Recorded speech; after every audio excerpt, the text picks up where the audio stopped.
This call is now being recorded. Esta es Global Telling. Usted tiene una llamada prepagada de Ignacio. un preso recluido de la prisión estatal de Centinela, California. Esta llamada y su número de teléfono será controlada y grabada. You have a prepaid call. You will not be charged for this call. Para aceptar esta llamada, diga o oprima ahora el 5. Gracias por utilizar Global Tel Link. Hello, Ignacio. Yes. Hey, thank you. I want to go ahead and, thank you for calling in to You Have a Collect Call From. And I really appreciate, you taking time out of your day, to share your journey, through the California Department of Corrections. How are you doing today? I'm doing good. And thank you, James, for having me on today. I appreciate it. Likewise. I really appreciate it. You know what? Right now I got that voice changer thing, and I don't think it's going to be fair to our listeners. Is it cool with you if I go ahead and take the scary movie voice changer off? Of course, go ahead. All right, then. Perfect. Thank you. I really appreciate it, and we're going to go ahead and get into your story now. If you'd like to make a call, please hang up and try again. If you need help, Hello, hang up and then Ignacio. dial your operator.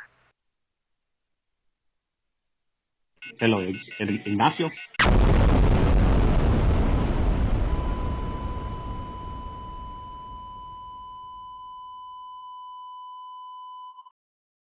All right. So, hey, I want to thank Ignacio, for coming on to You Have a Collect Call From, and obviously this is not he's not behind bars. He's out in the free world, and the phone's in my pocket.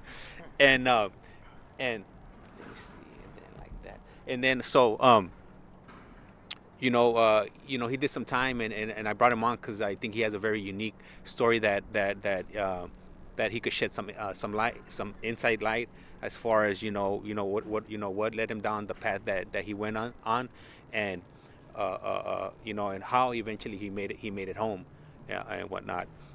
Do you want to go ahead and introduce yourself a little, give the audience a little recap of what you went through? Yeah, no, absolutely, James, man. Thank you, man. Thank you for having me on. You and everybody listening. My name's Ignacio Medina. Everybody calls me Nacho, and I also made collect calls for 23 years myself, and before I came home on May 8th of 2021. So I'm just honored to be here, man. Thank you for coming, especially to this spot that means so much to me, man. Thank you. Okay, so on our previous conversation, you had mentioned that this place here is special to you. What's the reason that you ended up here, and why is it special to you, and what did you do here? Yeah, no, thanks. Again, man, thank you for coming all the way out here from. And so we are across the street from USC, pretty much in the same side of the block as the LA Coliseum. And when I first got out, I was assigned to go to transitional housing for at least 6 months, and the place is like pretty much 2 blocks away from here. So, man, this is a beautiful rose garden. They have these gazebos, and I like to write, man. I'm a writer, and I would come here and sit on the gazebo, and in some crazy fucking way, man, sorry for my language, that I actually would transport myself back to the cell in the gazebo, because being in prison was where I discovered that voice. So I still was transitioning to take like my body out of the place, and in a way my spirit out of that place too, and being able to be me completely out here and write, because I didn't know how to do it. I didn't know. I honestly feel that I found peace in prison, and I wanted it so bad that, in some way I had to mimic it. And I used to think about the rose garden when I was in prison, and I used to be, man, that's fucking bad, and fucking, it put me back here, so it was fucking great, And let me ask you something about the transitional housing. How is it in there? Like for somebody, to come home after a long time. What are the kind of things that happen there? Just so you could give the audience, anybody that's about to come home or in the process, so they could get a general idea of what to expect. Once they go into a place like this? Oh, hey, man, you get out, first of all, in my case, being there for that amount of time, that I was out. I mean, I heard all the stories that they mess with you, that they do this, and they don't let you go out, and they limit you to all these things. But in a personal, I'd speak for myself. The bitching was left at the gate, bro, long time ago, and it didn't matter, bro, what kind of rules they had. I had to fundamentally believe that those rules were set to save myself, to save me from myself, and I had to respect them, bro, because then I would be a hypocrite to say I'm gonna do all these things, but I finally get what I always wanted, and I'm bitching because you don't let me out within 30 days. It's what you make of it. It's you're free, bro. You're free, and that's fundamental. That's for me the most important thing. And what are some of the rules that you had to go through? Did you have to ask for permission to leave? Were you expected to be home within a certain amount of time, or did they give you like 2-3 hours to go do whether it was like go to the DMV or get your social security card, your birth certificate? What restrictions did they put on you, and what should somebody expect when they're in a situation like this? Oh yeah, you get there. The very first thing that you're asked to do is obviously read the rules. They give you a room. If you have a roommate, usually you have one roommate. Sometimes you'll have two or three. And, you're there. You have to go to groups when you first get there. For the first 30 days, you have 2 to 3 groups a day. And you go out on field trips, like especially in this transitional housing, 2 or 3 times a week. They would take you to the park. They would take you to the beach. They would take you on these cool hikes and stuff. And it's usually like your generation, like whoever got out like that week, those 10-15 people that went to that transitional kind of all jump in a van. So everybody's kind of feeling it out at the same time. And, after 30 days, if you have a job lined up or something, you start going out of work. You have to fill everything out. You have to, your counselor there, the same kind of counselor you'll have in prison. You have that person you answer up to, that you ask permission to leave. Like he'll have to check in, make sure that job is legit, that you're actually going somewhere, and they advise you to like save money, open up a bank account. Within those 30 days, get your license. If you don't have your social security card, get that. The medical, your primary doctor, all these things in those 30 days, they not only will walk you, or they'll drive you there and make sure that you get all this stuff done, so at your 30-day mark, when you need employment, or if you have employment, your documentation's in order. And that's, that is the most important thing. If you don't have an ID, you can't go nowhere. You can't even buy a beer if you wanted to go that route.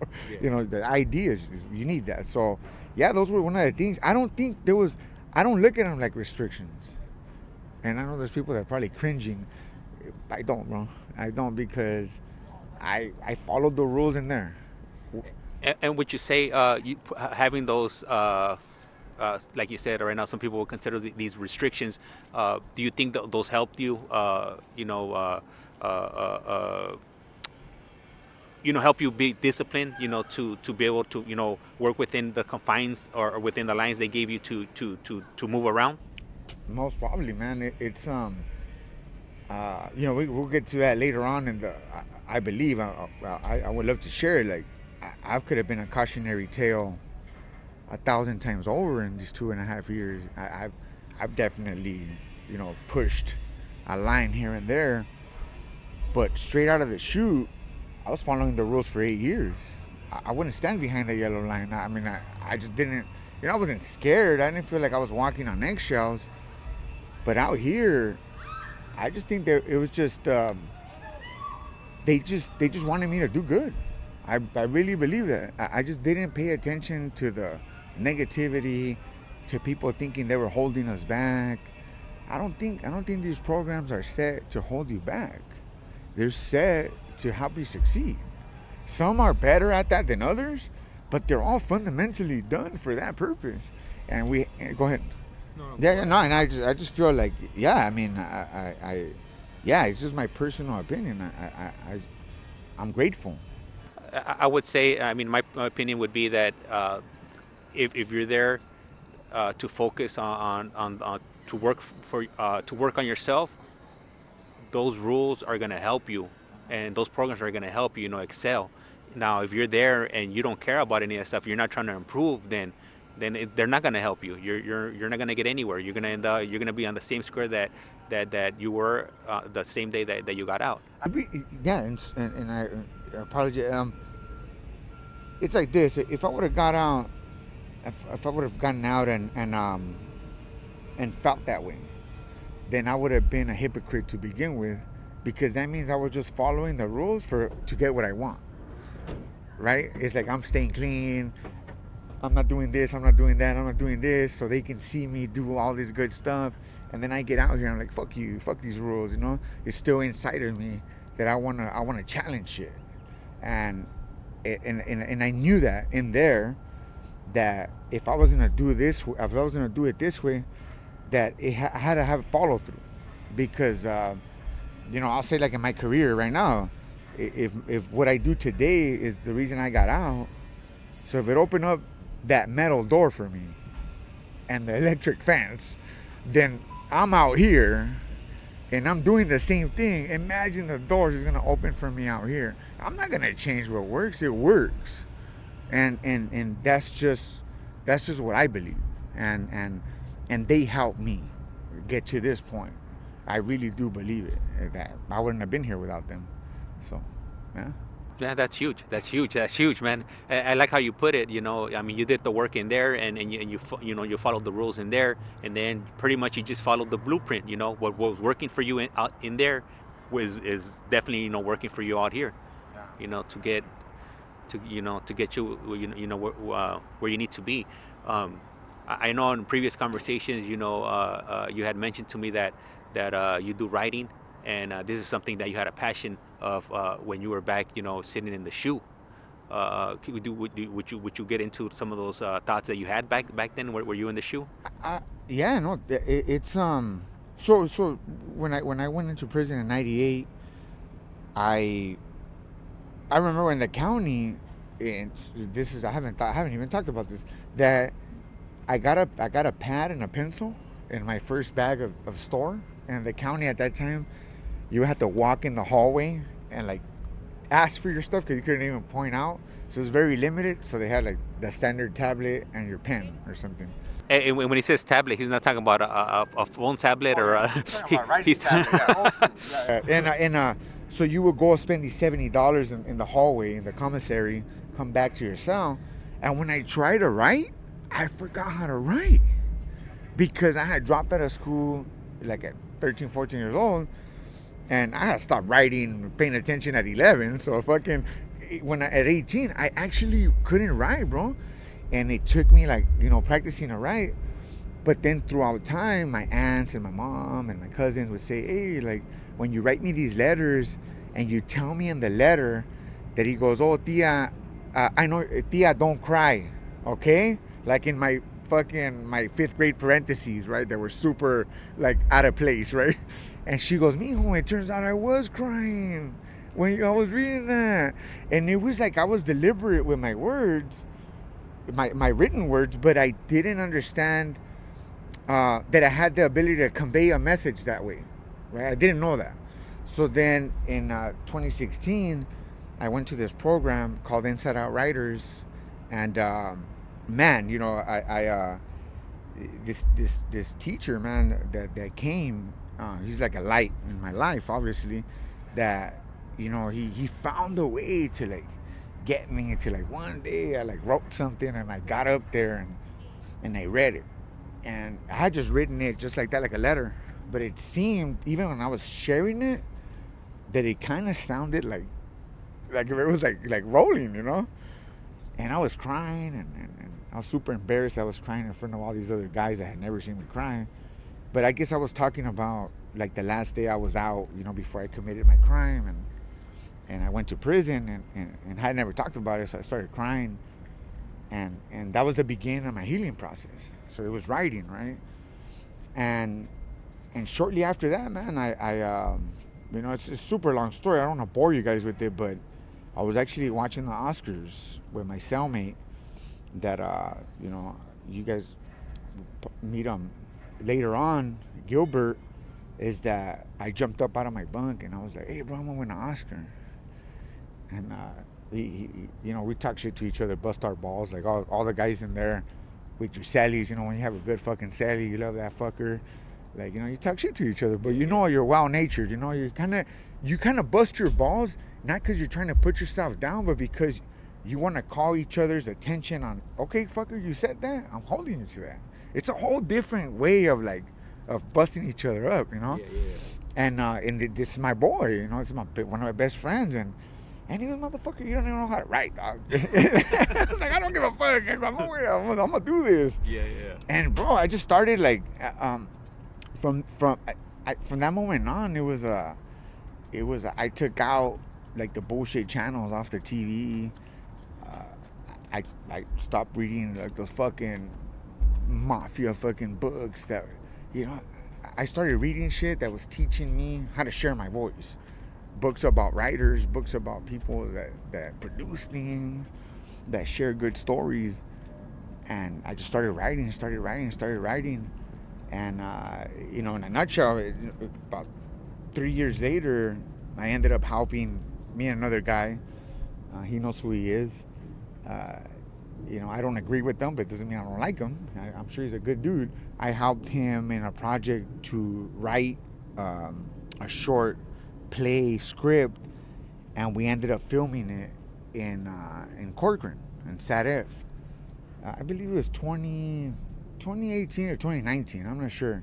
I don't remember exactly, but and then when I did that, because I directed it, it's super bootleg. I mean, I'll probably fucking cringe like watching like fuck, right? But no, these guys, man, that fucking signed up for this workshop and we winged the shit out of it. We went out to the yard, bro. They shut the yard down. Fucking, they only had day room, and they put cameras on the yard, bro. We did our thing, and I remember like that day I said, okay, like I like this shit, you know. Actually, these fools are saying the words I wrote. Yeah. And I was like, yeah, like the Oscar took a little shape, you know. I was like, okay. I was like, you know, I'm gonna do this. And yeah, bro. I mean, as a writer now, I've been out this time. I went to school a little bit, production school. I learned a lot, and now, bro, I'm a production designer. I design sets for films, for music videos. And I write, bro. I help develop characters for scripts or other people, collaborate with them. And most importantly, man, like anybody like in our world or in our community, because we're on the same world, but I mean in our community, or people that want to learn, especially youngsters, they want to be writers, bro, and they want to share good stories, I'll help them develop that voice. I think we all have it. And yeah, bro, that's what I do. Trying to share good stories. And can you share, like, did you just ask the administration if you could do a play, or did it just happen overnight, or how did that transpire? What steps did you take to get to that point? This is a good question. I remember I got to that yard. I was doing good. I got from Tehachapi.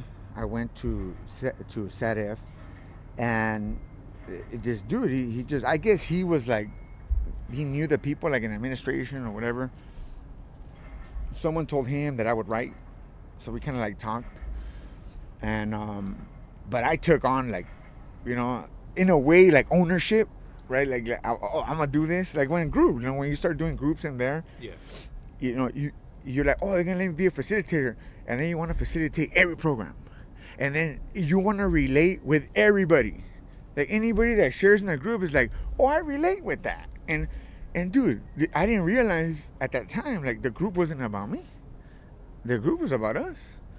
As a facilitator, it's like you're an orchestra conductor, and you have the stick, right? Yeah. All I do is put the music down, the notes. You could play the clarinet, you could play the trumpet, you could play the drums, you could fucking sing, dog. I don't give a fuck. But as long as when everybody walked out, they had that beat in their head. You get what I'm saying? Yeah. As long as they had that beat in their head, I felt that I did good. You get what I'm saying? But it was nothing about me. And I had to pass through that transition, right? So yeah, like I don't want to veer off the question, but it just, I knew that I wanted to do it. And this fool wasn't that interested. I'm not saying he didn't know how to do it, because I had never done it myself, but We had a general idea. We wrote it. I say we did it. And we put together this workshop. And then we ended up getting permission from like Associate Warden or some shit, that I guess he was like, he always wanted to make films too. So it was like his opportunity to like bring the cameras in. So it kind of like, it was like a lot of us, our dream and shit, you know. Some of the guys, they wanted to be actors. So I never thought they would have like an actor workshop here, you know. So they were like exercising that. And we're all kind of, you know what's crazy now that I'm thinking about it, because we're all like in the gym. Yeah. We actually got a chrono. The captain signed it. They will pop us out to go to the gym to practice. Yeah. Right? The fucking script and shit. And we're all the misfits. We were all the loners in there. Now that I think of it, we were not the guys that were like the most populars in a sense. And now that I'm out here, and I'm blessed enough to be in the industry, and people have welcomed me. Honestly, bro, it's like, you know, I couldn't not say, you know, there's many misconceptions about a lot of things, but when it comes to this, like, bro, this community is fucking awesome, bro. And they were misfits out here, and we're misfits in there. And we wanted to share something. And you know what, now that I say it that way, it's like me. I wanted to like rediscover my own self that was like dug deep inside of me. And I did it through kind of acting, right? I acted it out of myself. Yeah. And just so I could like see, like, oh, did that work? And then if I seen people like respond to it, like, oh, that's good. I could be myself a little bit more, and I can be myself a little bit more until you're like, you know what, fuck that other dude. Like, this is who I really am. And it's fucked up, you know, that you develop this other motherfucker that had nothing to do with me, right? In order for me to so-called survive, right? But it really is just living, because everybody's a survivor, bro. There's motherfuckers out here that have it fucked up too. So excuse my language again. So it's like, yeah, like there's people out here that have it pretty hard. We had it pretty hard, but we're all survivors. And you know, just, yeah, like that. And let me ask you, and how hard or how easy was it to convince, you know, your fellow inmate or counterparts? How easy was it, you know, to get them on board, you know, with you know acting this out, or you know, you reading your script and playing out these parts? It wasn't easy. It wasn't easy. It was and if they hear this and they see me, and I'm gonna talk about this, you know, when we get the Oscar, that it was difficult. It was difficult, but I needed to like understand. Put it this way, I didn't ask them for permission. They signed up and they showed up. I never asked for permission to ask them to do something. I never asked them for permission to tell them to do something, because I believed that was like sacred ground in a way. And I guess in some way in my head and in my heart, I was like, ooh, like here you can, like comedy. It's like, we're supposedly on stage is sacred ground, right? Yeah. I kind of felt like I didn't ask them for permission. I asked them to do what to do. I obviously had to carry the torch. And they did it, bro. And they did a good job. They did a very good job. And when it came to them acting out the script, were you open to them changing any of the lines or switching certain things up within? Yeah. No, most definitely. It was our project, man. It was our project. It was I was like, just thinking about it right now. I'm replaying like certain things, super corny, but. Yeah, it was cool. It was cool. And what was it about, if you don't mind sharing? It was called Your Next Move, and it was a story. It's just the same story. It's a youngster that he's about to go home. He did like, we would say like anywhere from like 5 to 10 years in a sense, and then he's about to go home, and then his older homeboy tells him, "Hey fool, you know, like there's this fool, and like, he kind of trusts you, so like hit that fool." And this fool's like, what the fuck? So he's like, all right, cool. So he goes into the chapel to like kick it with them in the chapel. And then I guess, well, the story was that when he got out of the chapel, he's gonna stab him coming out of the chapel. And then that's when the story breaks into two different ones. So one outcome is the alarm going off and the cops running in, and the cops did it. The cops, it's like they did it. They ran in, the keys were jiggling, you know what I mean? It's like, you can hear, get down, and then everybody's down, and the camera's like facing everybody that's proned out, like in the chapel, and they're looking towards the incident, and they're like, oh fuck, like saying, oh, that was a good one, right? Or that was fucked up, or whatever. However people want to interpret that, because I don't know, we were talking about that earlier when we were having lunch, that when you're in there and you see someone get hit, or get hurt, and you're still, calloused in your heart, you haven't softened it up yet. You can be prone out on the yard, and you can talk to a guy, oh man, fuck that fool, he got down too quick. Or, oh man, that fool fucking, he ran, or that fool, and you're like, hey dog, you got chicharrones? Oh yeah, hey fool, fishing to me before lunch, before you bird bath. And it's like, but we're doing that, in the story. What I wanted to do was like, what I'm trying to say with that, I'll finish that thought, that we did that because we were protecting ourselves. Because if I don't acknowledge that there's really blood, and you don't know if homeboy's gonna make it or not or anything, then I'm gonna care. And the moment I care, then it's gonna bring in all the rest of the stuff that I don't want to feel. So that's my vice, to keep that shit, away. Yeah. So the story goes that way, and then he goes to the counselor, and the counselor's like, hey, he's in his jumpsuit, like handcuffed. The cop walks him in, supposedly from the cell in the hole, and he tells him, hey man, the DA picked it up, and then he makes a call to his family to say, I'm not gonna come home because now he got life. But then there's the other story where he goes back to that fool and he tells him, hey, and he has that conversation with them. The conversation is, I'm going home, dog. I've been doing good. Like, in a way, I forget the verbiage of it. Yeah. But the verbiage, in a nutshell, is like, hey, dog, like, there's other fools that could do it. Like, I haven't fucked up. You know what I mean? And the OG is like, okay, it's cool, but I don't want to fucking see you here. How much time you got left? And he goes, oh, I got like 20-something days. I don't want you here for 20-something days. Stay the fuck in the cell. I don't want to see you, but handle it. And the youngster walks away, and nothing happens to him. And he goes home. And they show him walking out of the gate. But that's the difference. And that you find the genuine voice in yourself to ask if it's possible that there could be another outcome to this. Because when we get into the system, we don't get another outcome. It's, they ask you and you do it. If not, you're weak. And that was what I was trying to help with. And I believe it works. And it was just, that was the point. That was the point of it. Let me ask you, did you ever get a copy of that movie? No. No, you didn't? No. But I'm gonna get it. I'll get it. Yeah. Like I said, I don't want to see it yet. but yeah, no, it was that was cool, man. That was the beginning of, that was the first time I actually wrote something that was like, in a way, acted, and acted, my bad guys. That was acted, and yeah, it was cool, man. It was cool. Yeah, I think that'll be something cool to get a hold of, and just have it, just as a keepsake to see, where you were at and back then and where you're at now. Yeah. To show your progression and in the craft that you're doing. Yeah, thank you, bro. Yeah. You're welcome. Yeah. I shit. No, you got me thinking of all kind of shit, man. Yeah, that was fucking, yeah.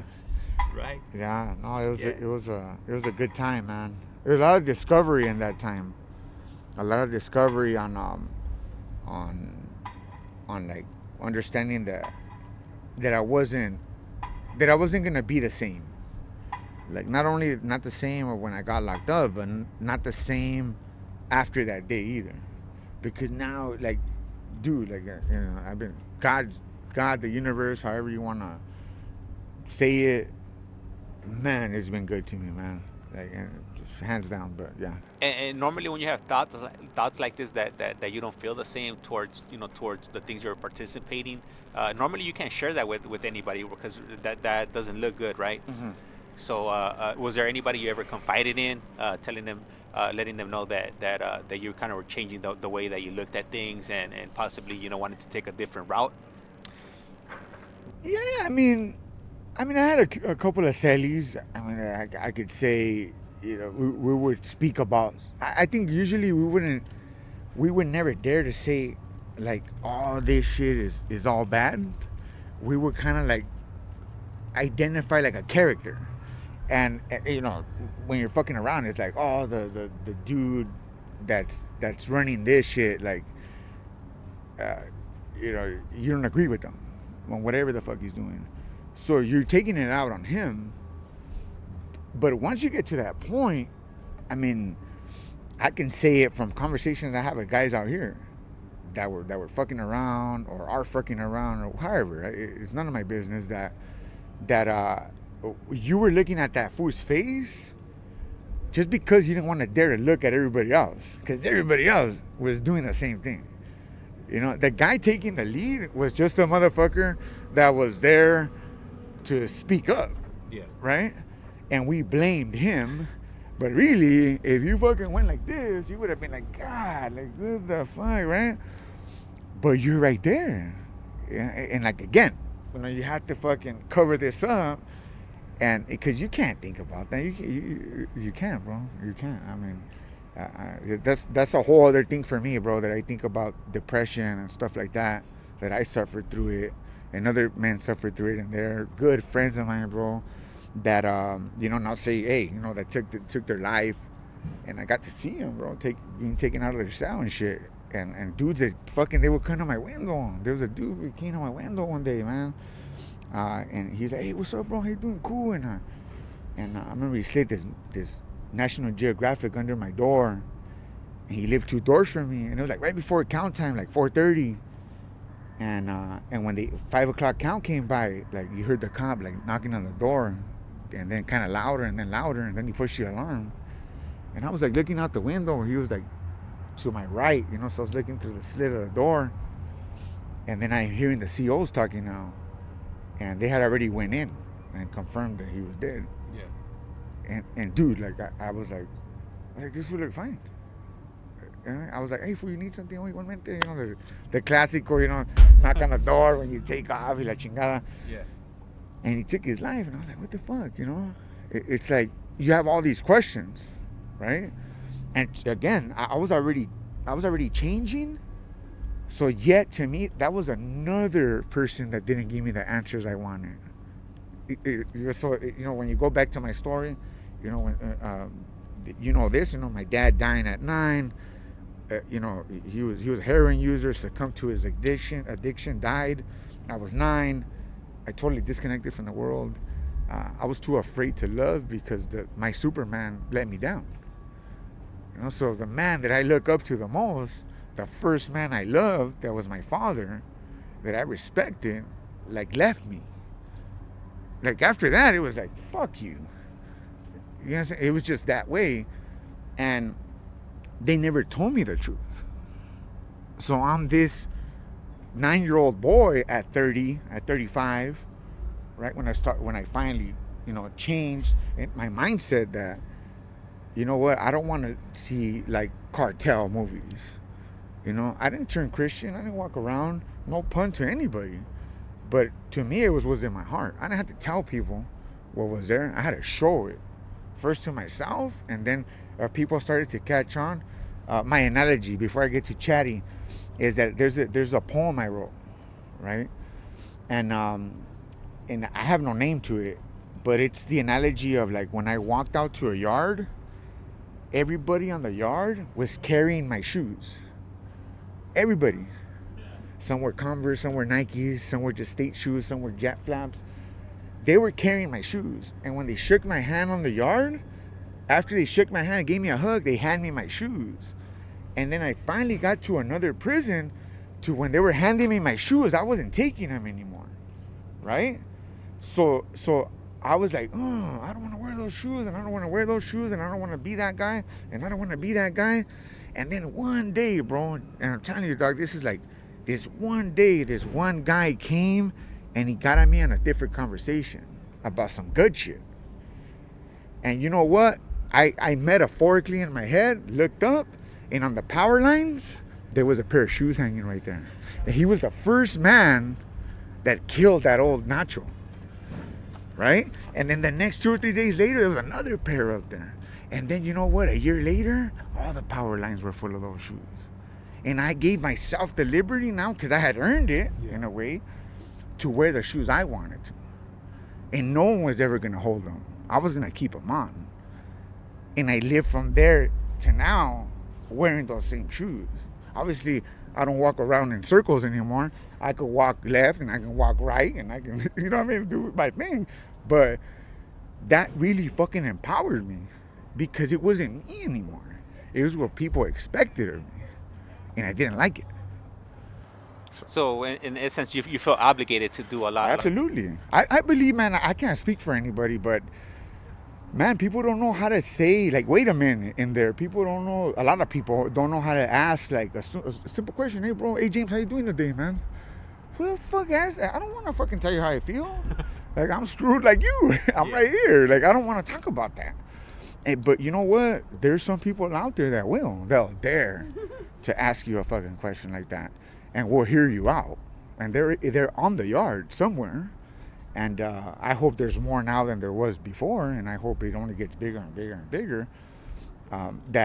Because that right there, that's the normal program of people out here. Because when I walk down the street, bro, I don't give a shit what shows you watch or what books you read. But honestly, when I walk down the street, a lot of people look at me and they smile or they tell me good morning. Or if not, I tell them good morning. And if they don't tell me good morning back, I still don't care. Because I'm telling them good morning. You know, to me, the world is welcoming. The horror stories, bro, all the horror stories of like transitional, your parole officer, oh, they're gonna do this. This BS, dog. None of that is true if you're doing the right thing. I've never seen a dude that's really doing the right thing come at me 6 years after he got out or whatever, right? And I'd be like, oh man, that's fucked up. They fucking raided my house and shit, you know, fuck, and they took me.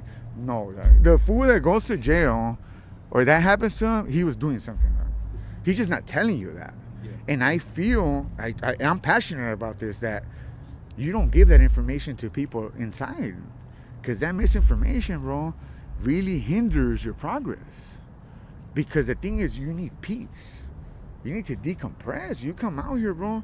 It's I'm telling you, I lived through it. It took me, man, there's a story. Like, it took me at least 16 months to one day be in my car, driving on the freeway in traffic, when everybody's like, oh, they're trying to get through, right? And I'm like right there. And then all of a sudden, I'm like, hold up, I'm out. Like almost a year and a half for it to hit me that I was out. I was still like numb. Like I still was like just like in my head. Yeah. And I was doing good. I wasn't messing around. I wasn't doing nothing I was supposed to. But it still took me that long to finally accept it myself. Yeah. And I remember that. Like I want to cry talking about it. And it hits me like periodically, like right here. Like I haven't been here in a few months, but this is my day one place right here. So. And earlier on, or a few moments ago, you mentioned mental health. Uh-huh. What kind of help can somebody get mental, or what type of help do they offer for somebody that's going through mental issues, you know, while they're in those type of situations? Is there anybody they could reach out to, somebody they could speak to, a professional? What options does one have, you know? That's a good question. I think, and I believe. I try not to say the word I think, because I believe everything I say. Is that I believe, and you know this, everything is what you make of it. I can go to an AA group out here, right here in South Central, yeah. Or I can go to Beverly Hills. That I've never been to AA in Beverly Hills, but I mean in a nicer area. And I can get more me out of it here than over there. For each, it's a different thing. What you bring is what you get. So in there, yeah, there's certain counselors, there's COs that you can fucking talk to them about anything. sometimes you just need to know that there's something beyond the wall, right? And it's the people that go out of the wall that can bring that story back. It's what do you dare to ask, and you dare to believe you can do. So that's why you see people, and I mean, no pun intended, you know, you have your program office workers, you got your clerk workers, people call them bootlickers, you call them snitches. It doesn't matter. But you know what? Like today, like someone listening to this today, right? Your audience, that you're like, oh, you know that fool right there, he's fucking, oh, he's a snitch, he works in the program office. How do you not know that maybe that fool is more depressed than you, dog? Maybe he needs more help than you. And he needs to be around them. He needs to be around something different. Who knows that this fool wanted to kill himself last night? You don't fucking know that. You know, all you look at is his nice blue shirt that haven't been around in 15 years, and he has it because this and that, and you know, all these misconceptions, but you don't think deep enough to be like, hey, bro, maybe he needs to be connected in some way like that. Not to snitch on you, like, how special are you? Why would he want to tell on you, like, right? And then another thing I would say is like, well, if you're afraid of someone snitching on you, then that means your shit's not that tight. You know what I mean? A lot of people know your business if you're tripping on that, you know? So it's like that. It's maybe that guy needs that. And you're over here judging him. And instead of asking him, you can ask those questions. I mean, what are you going to do? The guys in the program, most probably, they're trying to do good. He's going to snitch you out. It don't matter. Oh, man, that guy asked me a question, and he started to make me feel like I wanted to cry, man. Roll him up. He finally got drugs. Yeah, he finally got drugs in the night, man. Yeah, but I'm just saying it. I mean, it's fucking, look, it's crazy. We can laugh about it, right? But I'm telling you, James, and I'm bullshit to the side, man. I've had guys out here that were like that even gotten hit. And, you know, they work on themselves even when they're out here. And then one day they drop that gem. And then when they dropped that, I was like, oh, shit. It made me feel like, damn. And I didn't like this guy. Because I didn't agree with him working in there. But I didn't have to agree with where he wanted to work to like him. The reason I didn't like him was because I didn't dare to ask him who he really was. Or I didn't dare to get to know him. Right? That's two different things. And I think, you know, it goes with color of the skin, where you live at, all that shit. You're from this neighborhood, I'm from this neighborhood. Yeah, and how many motherfuckers in there you went to school with? You know you love this motherfucker, right? But yet, because you disagree with him, now you pump yourself up so much that you don't like him no more, that you're willing to hurt him now. When in your heart, you know you didn't want to hurt him, right? So you mix those things up. And you know, I started to learn that, and I still learn every day. Just when we were there earlier, you know, in the office, in that nonprofit, that I learned something when I was there. It was cool. Yeah, they have a lot of really good information. I learned a few things today I wasn't even aware of. So, you know, definitely learn something new every day. Yeah, most definitely. As long as you're willing to go out there and put yourself out. I mean, if you stay in your shell or at home, then obviously nothing's gonna happen. But yeah, you gotta you know, be willing to put yourself out there. Absolutely. Yeah. And another thing I wanted to share is like for someone that's watching this, we are in a public place. There's people here. Yeah, I still can't help, but I still look because I'm a curious dude. But I'm not afraid. But it took me time, and it wasn't because I was afraid of something I did or I didn't do. That has nothing to do with it. Because in the real world, it's more dangerous out here than it is in there. Straight up.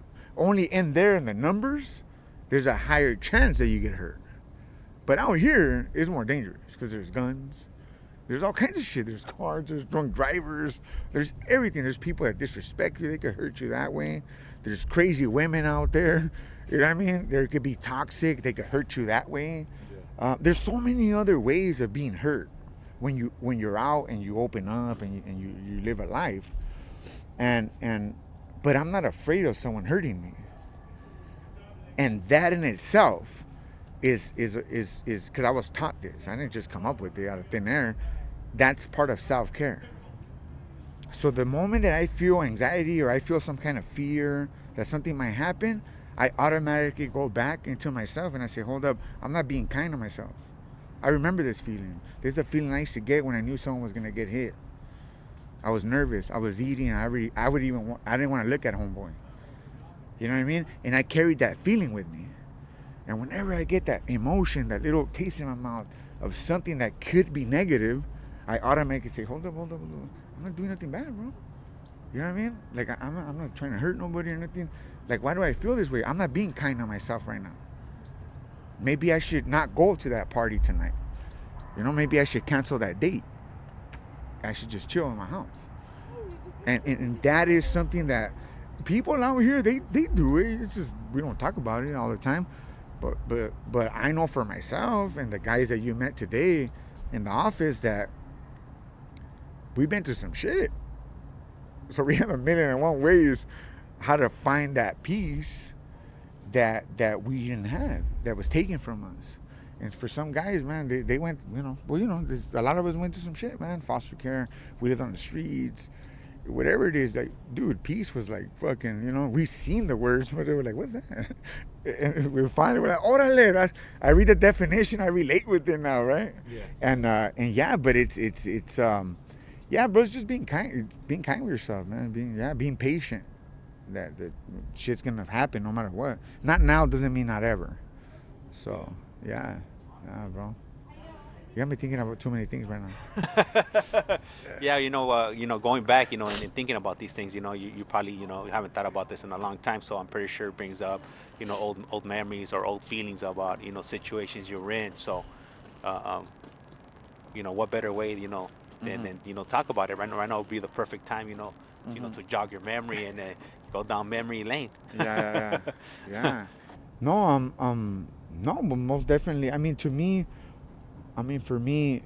So we pretty much been hanging out the whole day. You went to pick me up at the airport in the morning, and we went to catch. We went to get some food. We went to a Mexican spot. Don't recall the name of it, but those tacos were bomb. In Echo Park. Echo Park, that's right. Shout out to Echo Park. Yeah. And you took me around the city. Been nice in that aspect. I'm originally from here. But it's always nice. To come visit. Pleasure, bro. It's a pleasure. And I know we're gonna go meet up with one of your old cellies. If there was anything that you wanted to share or something that you wanted us to know about him, what would that be? Oh man, about Gilbert, which is cool, man. I appreciate you. Yeah, wanting to go to another location so we can sit with him. Nah, Gilbert was a cellie that I had in Tehachapi in 2016 or so. That I jumped up and I said, I'm gonna win an Oscar, right? And he was the guy that I went to my first college class with. He was the guy I went to my first writing group with, Inside Out Writers. He was there, and when he got out, he got my phone number. He called me, and what I want to say about Gilbert, bro, is that not to put his business out there, bro, but this fucker was like he's in gangs, he's doing a lot of drugs. He fucking. He hurt people, but this guy is like, he's such a good student in school, straight A student, goes to Cal State Fullerton full time, he's great at fucking saving money, at being frugal. He's about to buy his first house, bro. He's barely gotten out like a year. No one gave him the money. This guy started working at Home Depot, pushing the carts, but he would get the check and he would only spend $50 or something. Bro, I'll spend over $50. You know what I mean? So it's like this guy fundamentally told me as well, like, I want to get into real estate. And you see it every day. Like, so to me, he's an inspiration to me, man. He's that dude that, like Kobe Bryant. You hear these people, Jordan, Kobe Bryant. You see these documentaries, and they're like, yeah, fool. Like they'll say, I hit that 3-pointer with 1 second left, and they won the championship. So everybody remembers Kobe and Magic and all these people from taking these legendary shots, right? When the buzzer went off and they won Game 7, you know, he's like, oh, but double overtime. But you know what? You didn't see this fool, so I'll go piece for piece, right? It's like, you didn't see him in the gym throwing free throws. You didn't see him in the cell reading books, right? You didn't see him waking up at 4 o'clock in the morning to go run before everybody else in school showed up. But you didn't see him saying no to drugs on the yard, you know? So those are the examples, right? It's a totally different piece of land, but it's the same actions that you're doing as you're walking to demonstrate that you're serio about what you really want. And now that he's hitting those 3-pointers at the end of the game, those half-court shots that he's doing in his arena, it's something to watch, bro. It's a privilege to me to sit there and watch this fool do it.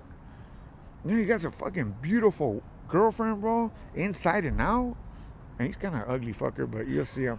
But my boy, and it's like he's a good person, bro. So I just want to say what I would like people to know about him is that he's somebody that if he tells you something, obviously he's gonna do it. But he's just a good person to be around with, bro. To be around, yeah. Sorry for being chatty. I can't wait, you know, to meet him. Yeah. You know, yeah. Definitely looking forward to meet up with Gilbert and pick his brain. And hopefully, I could come up with some good questions to to get what he thought of or what he was thinking when you were like telling him that you're gonna get an Oscar. An Oscar, yeah, an Oscar. I was about to say an Emmy. But yeah, no, it's cool, man. Yeah, it's cool. Yeah, it's cool. He's one of my best friends, man. All right, so before we go ahead and meet up with Gilbert, go ahead and share something with us that you would like the audience to know. And I'm gonna ask the same question to Gilbert, and we're gonna see if it matches up with what you. Oh, I like the dating game. I like it. How did you know?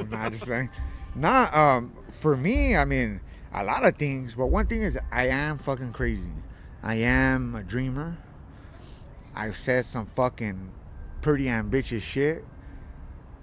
And yeah, I kind of will let him kind of share that. I mean, it's not on myself to say, but yeah, I'm pretty out there.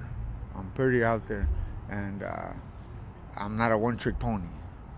That's it. That's the one thing. I'm not a one-trick pony, bro. I can facilitate, or I can formulate, or I can do this, but that's done. Me in a personal level, I don't need to come out and help others in that particular arena. I can help others in other arenas. I do it with story, with me, and just doing the best every day, just to be okay. Because if I'm okay, I could be okay for other people. Yeah. So I had to get outside of that. Me personally, I couldn't work in a nonprofit. You know why? Because I don't think I'm strong enough, dog.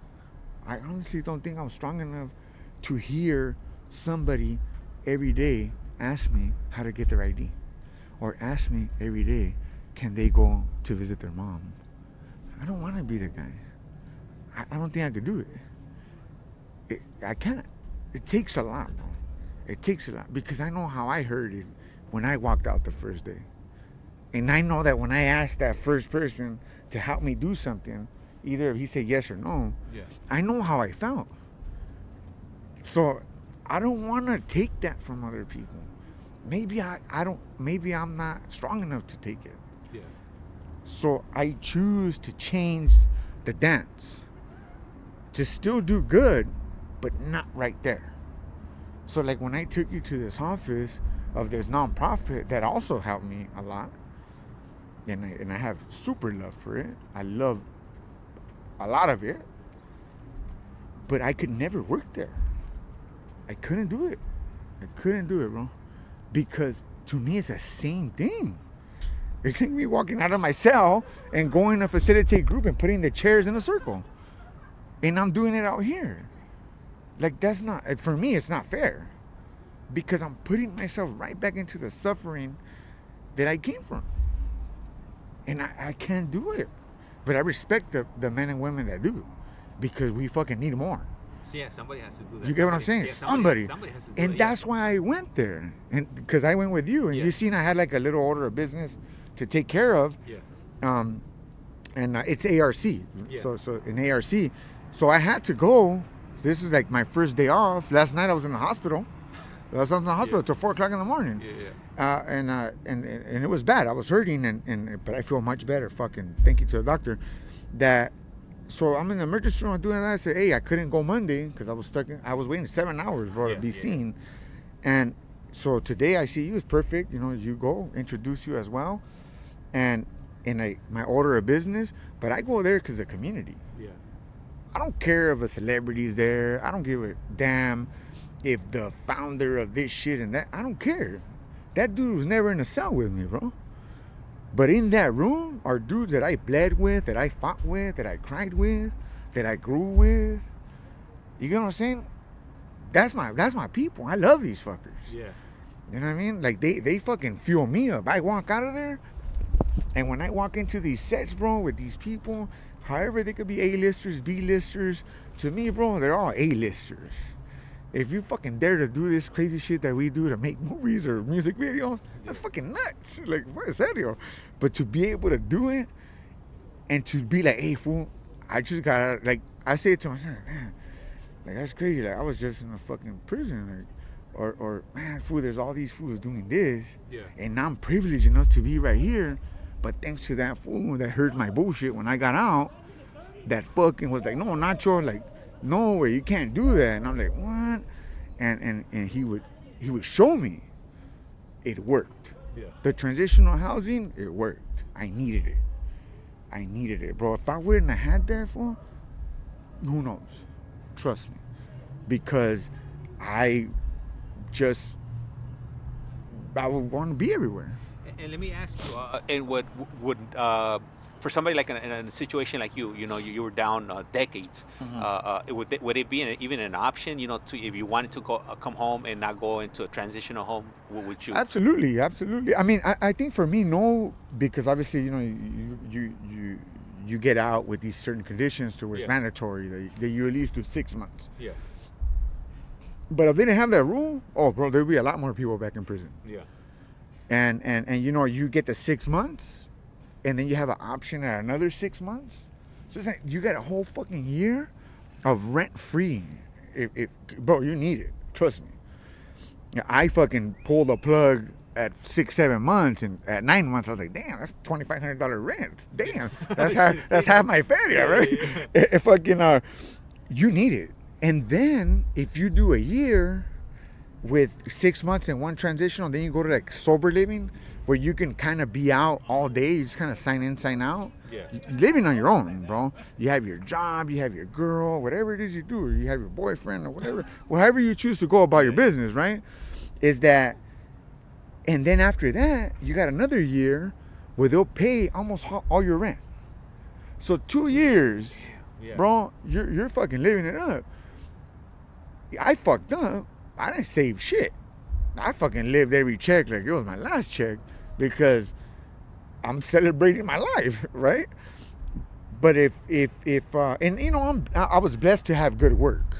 I came out with no money, only the $200 whatever they gave me, and my mom was able to probably give me another $200-300. And my mom's poor, bro. My mom lives in an apartment building. My mom don't have it like that. The reason I'm doing all this shit is because I know what's gonna happen, and I have total faith in the way it's gonna work out, that she'll be here long enough to see me do it, and it's for that. So to me, it's like you know, you have the programs that are set to help you succeed, but you have to be out here to see it. And I can tell you in every color in the fucking world, oh yeah, it's like this and like that, don't trip when you get here, like I'm gonna write you this letter and I'm gonna get you a job y la chingada. It's a total difference. It's night and day. You get out here, bro, you're free. You can do whatever you want. Anything. You got an ankle bracelet. I don't give a shit. Cut it out. Cut it and go to Vegas. Cut it and go to TG. So what? It's your choice, dog. You can do whatever you want. Yeah. You know, no one's gonna stop you. But that's why these programs are set and built to it's help each other. Because we only believe ourselves, you know, like really in the beginning, I don't know about that fool, like, but if I see some fool that walk with me on the yard and I see that he's doing good and he got nice clothes, I'm like, damn, dog, he can have some fucking Costco clothes, some Kmart shit, Target shit. Kmart don't exist no more, but Target, and to me that shit looks Gucci to me. That shit looks like some fucking bomb shit, like a $500 shirt. Just because I'm used to seeing your face with blue associated to it. Yeah. Or a white shirt, gray sweatpants or some shit. But now I'm looking at you and you're like, you got some other shit on? Like, you look fly to me. And in the beginning, it's like your eyes and your ears start to like lose that isolation. Yeah. And you're like a kid and you're seeing the colors and you know what I mean? It's like, and if they didn't guide me, if they didn't have these things set for me, to have shelter, to have food, to have education, bro, who knows? Who knows what where I would be right now? So, yeah. All right. Well, with that being said, stay tuned, and we're about to go head out, and we're gonna go ahead and meet up with Gilbert. Right. That's right. Right. That's right. Ah! Got that part. If you'd like to make a call, please hang up and try again. If you need help, hang up and then dial your operator.